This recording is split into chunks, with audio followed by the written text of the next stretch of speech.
Olá pessoal, André Vasco aqui e hoje a gente vai ver como traçar suporte e resistência de uma forma prática e definitiva. Porque eu sei que tem muita gente que ensina a marcar suporte e resistência e fala assim: ah, é só marcar lá no topo, então vamos marcar aqui, ah, é só marcar no fundo, tal. Ah, mas aí você sempre fica na dúvida: será que eu marco a sombra? Será que eu marco o corpo? E quando está muito próximo, o que que eu faço? Então, essas dúvidas que eu vou tentar tirar aqui, tá? Então, é o seguinte, pessoal, vamos apagar aqui o que eu fiz.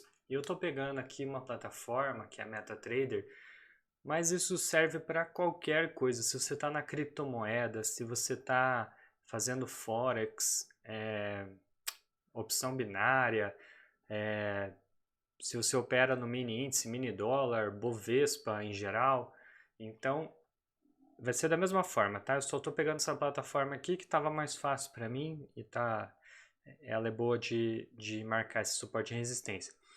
Então é o seguinte, pessoal, a primeira coisa que eu faria, tá? Que eu faço, na verdade, é ver aqui no diário, tá? Bota no diário, porque você não vai ficar marcando lá no 1 minuto esse suporte e resistência, tá? Você vai começar aqui pelo diário e aí você vai pegar a tua linha, né?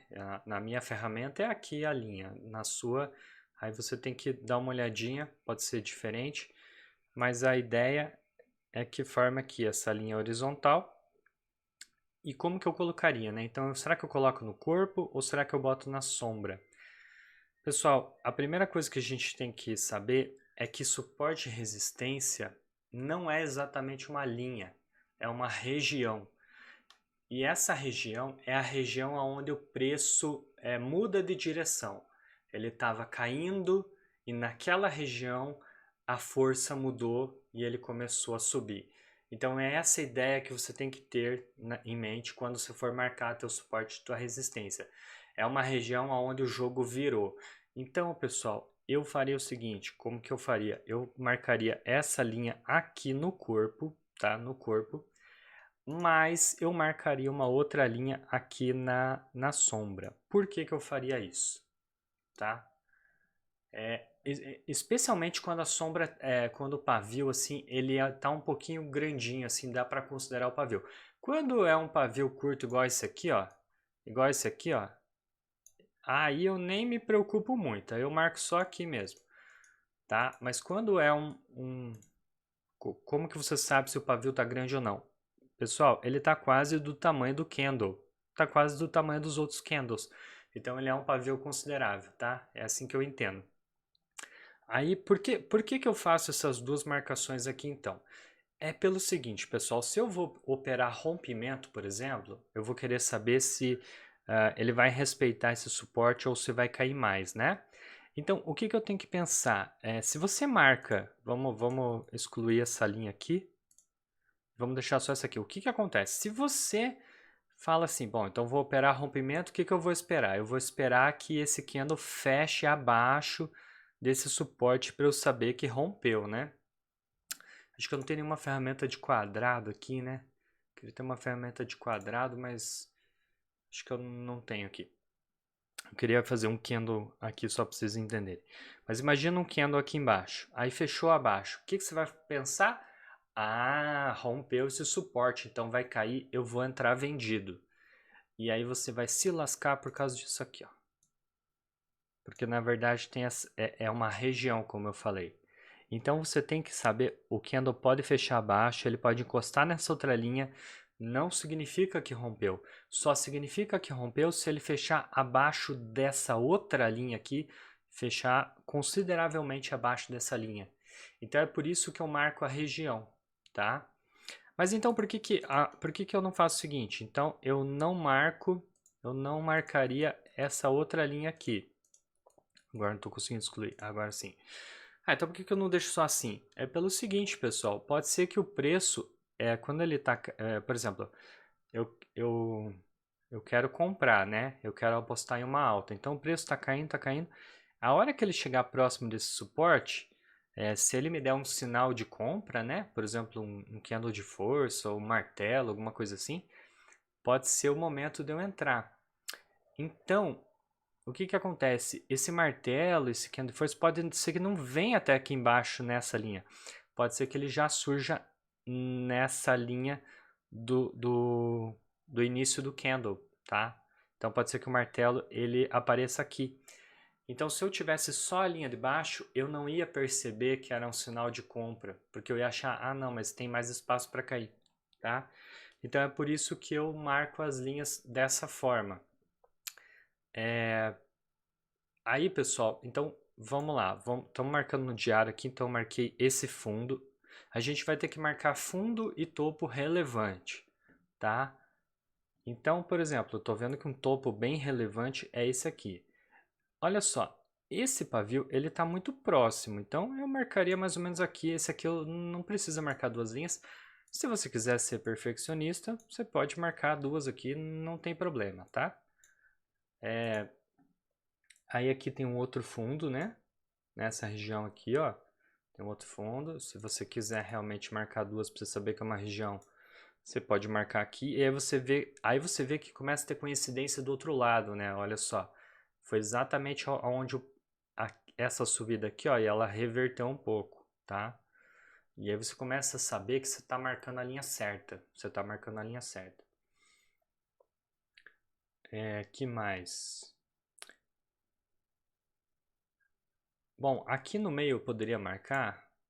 Poderia marcar também aqui. Teve uma reversão. Depois esse candle que ele veio exatamente aqui, tocou e foi para lá. Agora veja só.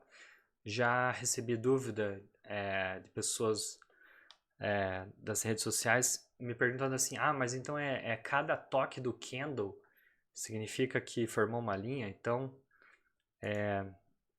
a pessoa contava a linha assim, ó. Deixa eu ver aqui um ponto que vai dar melhor. Aqui. Ó, o que ele pensava, né? Veja só. Que o candle ele veio até aqui esse vermelho, né? Veio até aqui embaixo. Daí ele subiu. Daí ele desceu de volta. Daí ele subiu de volta. Então, assim, ele contava como se fosse um toque na linha, dois. Assim, um toque na linha, dois toques na linha, três toques na linha, quatro toques na linha. Veja, não é que esteja completamente errado, mas eu entendo que é melhor você considerar o mercado como se ele fosse uma onda, tá? Como se fosse uma onda. Então, olha aqui, por exemplo, veio uma onda para baixo. Agora sim, fez um toque nessa linha imaginária aqui, tá? Por exemplo, fez um toque. Ah, veio aqui, ó, quase encostou. Você até pode considerar aqui. No ideal seria que o pavio tivesse vindo mais para baixo. Aí você poderia considerar um outro toque, tá? Então, assim, quando vem essa onda e essa pontinha toca na linha, aí é que eu considero como um toque, tá? Então, deixa eu apagar aqui só para a gente não se confundir.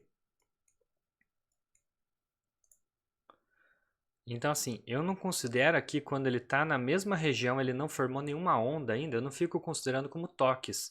Eu conto isso aqui tudo, esse bolo todo aqui, como um toque só, tá? Eu não sei se outros analistas vão fazer de uma forma diferente, tá? Mas eu entendo dessa forma.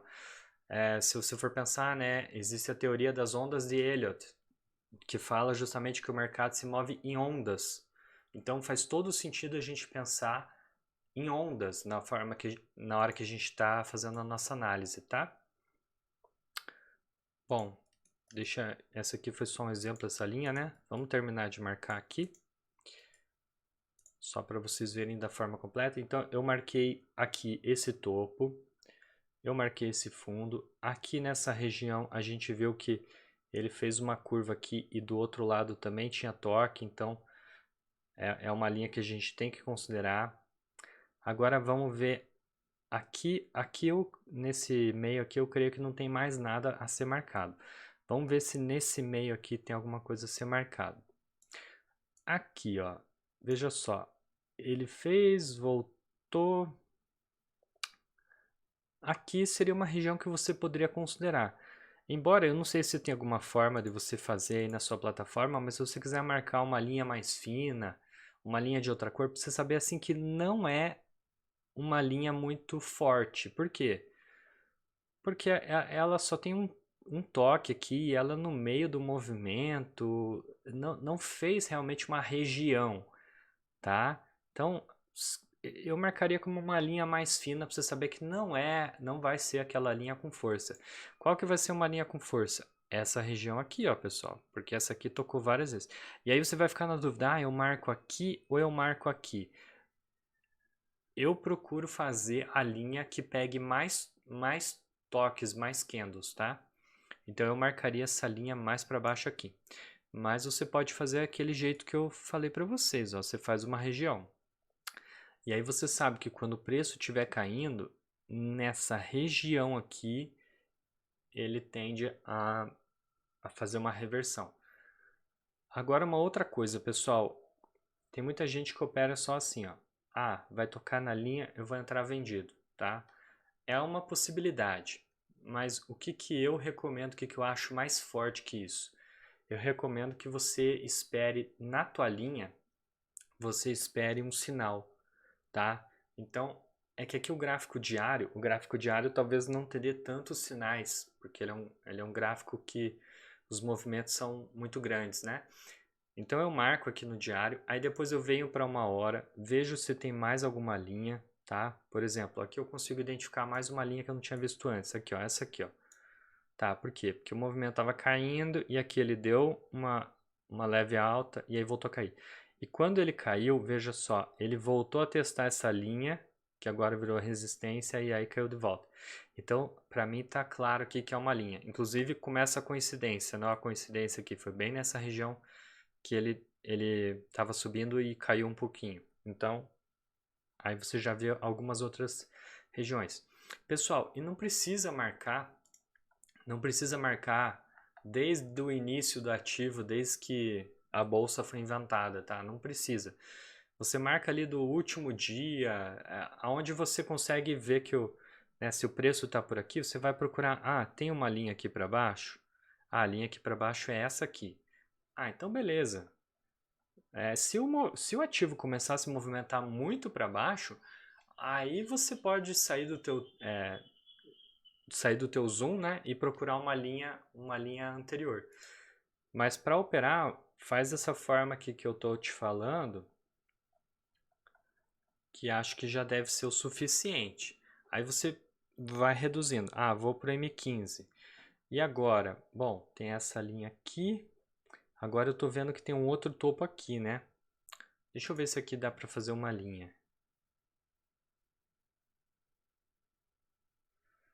Ó, pessoal, dá para fazer uma linha aqui, porque foi bem aqui que ele começou a subir. Depois aqui, ó, quase encostou esse candle e aqui ele encostou. Então, você pode fazer aqui. E aí o que que acontece? Você já sabe, ó, já estou indo para M15, vamos para M5, vamos para M5. E aqui já no M5 aqui, eu marco algumas últimas coisas, por exemplo, essa região aqui. Mas eu já não preciso marcar tanto, porque eu marquei nos tempos maiores, tá? Então é basicamente isso aí que eu marcaria. Não vejo muita necessidade de marcar outra coisa. Então, o que que eu saberia, pessoal? Olha só. Ele tá rompendo aqui, né? Ele tá tentando romper. Então, o que que acontece? A gente tem esse topo e aí ele tentou romper nesse candle verdão aqui, ó. Tá? Ele tentou romper. Mas a gente já tá vendo aqui, ó, uma força vendedora, né, com esse pavio enorme e esse candle vermelho. Então o que que eu entendo? Ele vai romper de verdade quando ele fechar acima dessa linha aqui, ó. Quando ele fechar acima dessa linha, o alvo é essa próxima linha, tá? Então, deixa eu ver aqui, ó. Acho que dá para botar uma seta aqui. Ó, quando ele romper, vamos dar um zoom. Quando ele fechar aqui em cima, aí sim seria uma oportunidade de compra com alvo aqui nessa linha de cima, nessa resistência, tá? Aí, pessoal, só uma última dica aí, eu falei para vocês para procurar sinal nas linhas, né? Mas que tipo de sinal? Eu fiz um guia, tá? Com as 10 melhores padrões de entrada. São 5 padrões de entrada para alta e 5 padrões de entrada para baixa. Eu vou deixar o link com desconto aí na descrição para quem tiver interesse, tá? Mas é um guia bem ilustrativo, ó, você pode ver aqui que eu mostro exatamente aonde que a gente entra, aonde você bota teu stop loss, aonde você poderia fazer uma entrada 1, uma entrada 2 e aqui você trabalha com stop curto também, então é uma técnica interessante. E se você tiver interesse, eu vou deixar o link na descrição. Porque se você só trabalhar assim, vou vender quando encostar nessa linha, você sabe que existe falso rompimento, né? Você sabe que existe rompimento de uma hora para outra. Então, será que você tem certeza absoluta que quando encostar nessa linha vai voltar? Tá? O que eu vejo os traders profissionais fazerem é você espera alguma confirmação em uma região que você conhece. Qual é a região que você conhece? Você conhece essa resistência. Então você vai esperar algum sinal próximo dessa linha, tá? Então era isso que eu tinha para passar para vocês. Eu acho que assim, deu para tirar as dúvidas. Ah, no M1 você não marca nada? Não, não marco nada, tá? Eu acho que o melhor de operar aqui seria no M5, tá? Pelo menos eu tenho operado mini índice e mini dólar e o M5 ele é melhor. Eu uso o M15 aqui para dar uma confirmada, ver se... porque às vezes você está vendo no M5 e no M15 tem um baita sinal reverso ao que você está pensando. Então você está pensando... Você está pensando em fazer uma venda, mas aí aqui você volta para o M15 e vê que deu um baita do martelo. Aí você fala, opa, pera aí, tem que cancelar esse sinal de compra no M15 para eu conseguir fazer uma venda. Então, eu faço assim, eu dou uma olhada no gráfico maior que é o M15, depois eu volto para o M5 e aí eu penso em fazer a minha entrada pelo M5. E se eu quiser saber o momento exato, aí eu vou para o M1 e eu vejo exatamente aonde que está a reversão e aí eu posso operar. Ou eu posso operar só pelo M5 também, tá? Então, essas eram as dicas que eu podia passar para vocês hoje. Espero que vocês tenham gostado. Não esquece de deixar o like, porque tem muita gente aí que fala que vai ensinar suporte e resistência, não te explica tudo isso que eu expliquei. Se inscreve no canal, ativa o sininho. Espero que vocês tenham gostado. Sou André Vasco, vou ficando por aqui. Um abraço e até a próxima.